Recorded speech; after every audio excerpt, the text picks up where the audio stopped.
Ladies and gentlemen, the Buffalo Bills are garbage. Yes, they are. With me to discuss how garbage and so much of a fraud team they are is the co-founder of our Instagram, Cal. How are you doing today, Cal? Tired, stressed out, exhausted. It's not been a good season. No, it's been a very underwhelming season. Up to this point, the Bills are at 6 wins, potentially could be seven given that Thanksgiving game, which will be happening later today. And, well, we'll have to see about that Thanksgiving match. I think I'll like my dry turkey much more than this dry Bills game. What about you? Yeah, I mean, if the Bills lose on Thanksgiving, I personally don't have any recollection of that because we have won on Thanksgiving, the only time we've played on Thanksgiving that I've been alive. But it made Thanksgiving better. Hopefully, this one makes Thanksgiving better as well. I mean, if they lose, I mean that's really gonna ruin my whole weekend. Yeah, the Sabres aren't doing us any favors over here. Yeah, definitely not. But the issue is even with Kamara out, a lot of other key Saints players out, I Mm-hmm. still don't really have that much faith in the Bills. They've looked bad over the last few weeks, and we'll get into that. Yeah, and the Saints, part of their big game plan, which their players have proudly boasted, they are going to play two cover safeties deep. Okay? They are going to be sealing off the top of their defense, something that the Steelers did in week one, the Colts did last week, the Jaguars, well, no, the Jaguars just destroyed our offensive line. But the Yep. Saints are going to go two safeties covering deep. And so Josh Allen and the Bills, they're going to have to find a way to work the intermediate passing game. Hopefully we see a healthy Cole Beasley for that. Do you think Cole Beasley will have a big impact on today's game? Cole Beasley's got to have a big impact because he is our specialist in the 10-yard or shorter passes, like the check down routes, all that. And like you mentioned, all of these teams have figured out these powerhouse throwing teams. If you put two safeties up, it automatically changes how these offenses think. Just like at Kansas City in the beginning of the year, they were, just like we're looking now, they were flustered. They didn't know what to do. They continued to chuck to chuck the ball downfield to Tyreek Hill. And what did we see? Losses. People were saying, "Oh, Patrick Mahomes is a fraud." Mm-hmm. No, but the defense is a lot harder to play when you're in that scheme. So what has Kansas City done? Completely changed their offensive game plan. Granted, they're not getting much help from their defense, so they have to put up points. And the Bills have not got any points. You got COVID over there? It's You got brutal out COVID here. over there. Guys, this We is are in the why. dust storm of the basement. But as I was saying, the Bills defense is not helping us whatsoever at all. So we're gonna have to put up points, and that means changing the game plan. Yeah, absolutely. And you brought up Kansas City. Good thing for Kansas City though is that they have a decent running game, and the Bills up to this point in the season we haven't really seen that. We've seen Devin Singletary struggle. We've seen Zach Moss struggle even more. And I don't know at the time of this recording, we don't know for sure if Zach Moss will be a healthy scratch for this game. But we know damn well that something needs to change in that running game. And I think that Matt Breida could be that spark. While he hasn't had that big of an NFL production up to this point in his career, he has the speed to work well in this offense. And we saw it in the Jets game when he finally got called up. We saw it in the very limited action he got in the Colts game. What do you think about Matt Breida and what he could bring to this offense? I mean, honestly, right now, Matt Breida is our number one running back. McDermott just said, in his uh, I guess you could call it radio appearance yesterday, that Breida has deserved more touches, and I think everyone can agree on that. He not only brings a spark to this offense, but he brings speed to this offense, something that Singletary and Moss do not bring. Singletary and Moss have struggled finding holes. Breida can run right around him. He's a perfect, useful tool in our offense, and I think he should get the ball more than Singletary and Moss combined from every week from here on out. Mm-hmm. And what do you think the running game or the lack thereof has contributed a lot to the Bills' mid-season struggles here? Yeah, I do because without a running game, you're forced to pass the ball on almost every play. And like I mentioned before, the two deep safety thing, the Bills are not a team that, is specialized in check down routes. I mean, you got Josh Allen, who all he wants to do is chuck the ball downfield. That is his best asset besides running the ball is his arm strength. He doesn't want to be throwing these 5-yard passes, 6-yard passes, 7-yard passes to guys like Beasley, Emmanuel Sanders. He wants to use his big guy, Gabe Davis, chuck the ball downfield, want to use his number one receiver in Diggs. And unfortunately, he's not going to be able to do that with, a very weak offensive line and playing against two deep safeties. He's going to have to figure it out. And Brian Daboll's going to have to design more plays for underneath routes. And unfortunately, we have not seen any of that yet this year. And the games we have, we've won big. Absolutely. And do you think, actually, we don't know if Spencer Brown yet is going to be playing for today's game against the Saints. He has been on the COVID list, but how big has his impact been so far this season? Yeah, Spencer Brown is an absolute animal. He's completely changed our offensive line. You could see when he's not in, we just get absolutely destroyed, by other teams' defensive lines. But Spencer Brown can take on two guys at a time. He can absolutely truck people in run blocking, and he's just an animal. He greatly improves our run game, helps our pass blocking, and he's still a rookie. So this guy's definitely something to watch for the future. I think he's got a great career, a long career coming here, and I hope we keep him around. Yeah, I do too. And, well, actually, we kind of said the same things about Cody Ford after his okay start to his NFL career, but this season has been a total step back for him and Deion Dawkins and Mitch Morse, literally everybody on this offensive line. And I have a little fan theory here. How much of this is down to the actual guys, and how much is down to the losses of, for time, Spencer Brown, for time, actually for an extended time right now, John Feliciano? Because remember, folks, Feliciano has not been playing since, week 4 or 5 of this season. And ever since then, this offensive line has really taken a nosedive.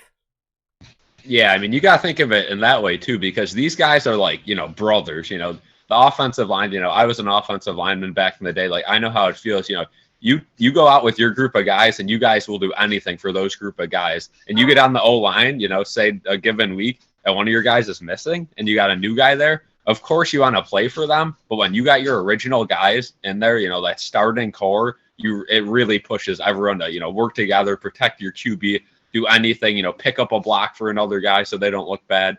So yeah, having the same guys in the lineup is definitely a key factor. And like you said, Feliciano, Spencer Brown missing a bunch of weeks now, that's definitely does not help. And do you think, given that we brought back the GOAT Bobby Hart, how much playing time should he get on a scale of 9 to 10? And that will equate to about 50 minutes to 60 minutes, which is an entire game. So how much time should Bobby Hart, the GOAT, let me remind you, he was amazing in Cincinnati. He's been a staple to our practice squad. How much playing time should this GOAT get? I'd say the whole game, honestly. Like we see this guy block. He does not even have to touch the guy. You know what I'm saying? Like I've seen highlights of Bobby Hart, and I'm like, wow, that's some great blocking, because what he does is he does a strategic move that a lot of linemen do not use. He takes the 2-step back, right, and he puts his hands up like this, right, and he watches, and then he does a little shake, right, and the D lineman, sometimes they get right by him, but he kind of does like the Kucherov move in the shootout, where he goes for the puck and he just doesn't do anything and hopes they miss. So nah. But in a serious note, Bobby Hart, that guy might be the single worst offensive lineman in the NFL. If that guy sees any, I mean, we got Ryan Bates, right? And I put up a story on the Instagram the other day, Ryan Bates, Bobby Hart, or Cody Ford. Cody Ford won the fan vote. A lot of people still want to see a little more from him over the other two guys. Then in a strong second place, Ryan Bates, and then third place, maybe a few trolls in there put him. I don't know, but was Bobby Hart. This guy's, definitely not a problem on our team because he doesn't play, but definitely a funny story, and the fact that we keep bringing him back on. So Yeah, I voted for Bobby Hart because I personally think that we should cut Cody Ford in favor of Hart. Like that is an obvious move for the Bills to make.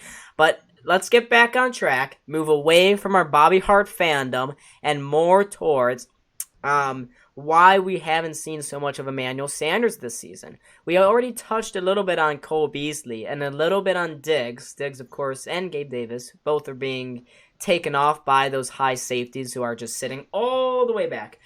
So, with all of that, why haven't we seen more of Emmanuel Sanders? Yeah, that's a very good question. And a lot of fans, wonder that. We got rid of John Brown for Emmanuel Sanders, and a lot of people figured Emmanuel Sanders would be our number 2 receiver, which, he might be in stat wise, but he really has not done that much for this team. Besides, I think he had one game where he really looked good. And there's a few answers you could take by this. Number one, the offensive line. The offensive line is giving Josh Allen almost no time to look for midfield and deep balls. So Emmanuel Sanders, he likes to run those routes where it's like midfield, like in between the long ball and the dump offs. So, Josh Allen often is in panic mode. He either has to flush the pocket and look for something deep or immediately throw down to his checkdowns. So Emmanuel Sanders definitely taking a hit on that. And I'd say other reasons would be, maybe he's just getting old, little slower off the line, little slower to break for his cuts. And, he definitely still has good hands, though. So if we could get him the ball, he's an experienced veteran guy. And I can't believe I have to say this. If we make the playoffs, he will be a huge factor, I believe. Yeah, the fact that we're saying if at this point is it just shows how much of a disappointment this season has been for the Bills so far, especially the offense. Now, outside of last week's game, the Bills' defense was very good, but this video is not talking about the Bills' defense. The 5-touchdown loser fest of last week deserves a whole video all on its own.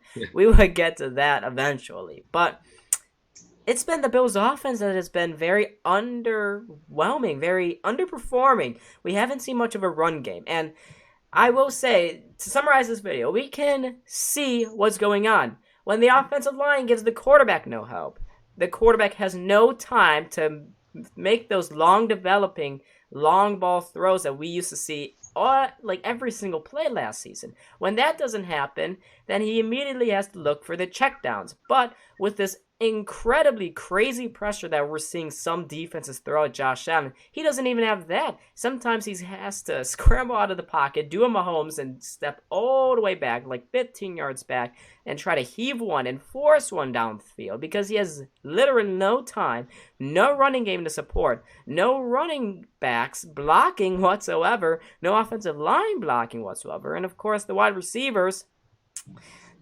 they may be open, but they don't have anybody to have the ball thrown to. So when you compound all of those issues, you realize that this problem is much bigger than what we had once thought. Yeah, absolutely. I see a lot of people complaining about Josh Allen, these last few weeks, saying like he's not the same player he was last year. But like, how do you expect a guy to be the same player he was last year when he has less than 2 seconds to make a throw downfield? Josh Allen's had to force so many throws that have been interceptions this year, and it's not even that many. But, the interceptions we've seen have all been from forced balls that he has panicked. He had to throw because his offensive line does not block or the routes just don't develop. Most of the time it's on the O-line. Mm-hmm. A lot of people complain about weather this year too. They say, oh, we need to build a dome, like this is a throwing team. All you got to do is integrate a little more, run game. Maybe pick up another guy after this year. Maybe pick up a guy now. I'm just saying. And then, get that run game a little stronger than it is now. But we see other quarterbacks in the reign. They can hit their things. Like they can hit their short routes. They can hit their medium routes. It's not on Josh Allen. A little bit is. I'll be the first one to admit. Any quarterback makes dumb moves sometimes. Mm-hmm. But you gotta put your perspective on, and you gotta realize that one thing leads to another. If the O-line does not give him time to throw, Josh Allen's not going to be as good. If the receivers don't get open, Josh Allen's not going to be as good. Yeah, absolutely. And we have been harping a lot in this video about the offensive line, and yes, they have been bad. They're still great in the top 15 on PFF, which is crazy given what we have seen time after time, all the penalties and stupid plays that we have seen from this unit so far this year. And while a lot of it is on the offensive line, a lot of it can also be how to Josh Allen in the run game. And before we end this video, I briefly want to talk about how we are seeing less of Josh Allen improvising on his runs. We have seen a lot less unpredictability with his running game. That is what defenses feared. And when that is taken away, Allen becomes very original. Yeah, Unoriginal. I think it all comes down to this. Allen is expecting to have to get this ball out as quick as possible now. We saw last year Allen would sit in the pocket forever. The line would give him plenty of time. He wouldn't see anything open, and he'd improvise. He'd immediately look for a hole, and he'd do his, stiff arm, his spin move, his hurdle, whatever you want to call it, and he'd make incredible plays. And this year, besides that one play against the Chiefs where he did hit the hurdle, he hasn't really done anything too special. Now, I'm not one that wants Josh Allen running all the time. Obviously, we don't want to see him hurt. We want to see him have a long career. We do think he's the franchise QB, but some of that's not only fun to watch, but helps us win football games. And he's that kind of quarterback too. He's not like a Ryan Tannehill or like a Tom Brady who's just got to sit in the pocket and take, or Aaron Rodgers, you could even say, who's just got to sit in the pocket and Josh Allen has to run the ball. That is his, that's an added benefit of his play. And if he's not doing that, besides designed runs, then that's half of his game gone. And now he's depending on the deep ball. And like we said before, defenses have stopped the deep ball this year in the NFL. And that's why you see teams struggling. Yeah. And it's all compounding. And do you expect this to continue tonight against the Saints, or do you see a little bit more freedom for this offense? I think it depends a little bit on the COVID guys, obviously. If Spencer Brown's back, that'll help. But we are in a dome, and I'm not one to complain about the weather, but this Bills offense is made for throwing the ball. So in a dome, they're bound to play good. So I think the Bills have a breakout game this year, or tonight, this game. But I think it's going to be similar to the Week 2 Miami game. We're going to lay it on. We're going to be angry we lost.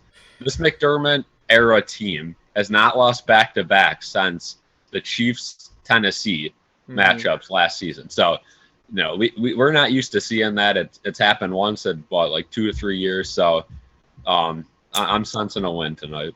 I'm also sensing a win tonight, and I'm sure all of us in New York, not so much sensing, but just downright being desperate for a win, given that the Bills are second in the AFC East right now and cannot afford to fall 2 games behind the Patriots. All right, that is it for today's video. I was Don. This was Cal. You can catch us on the Instagram and join the BSC Discord. Both of those links are in the description below. Thank you guys so much for watching, and see y'all in the next video.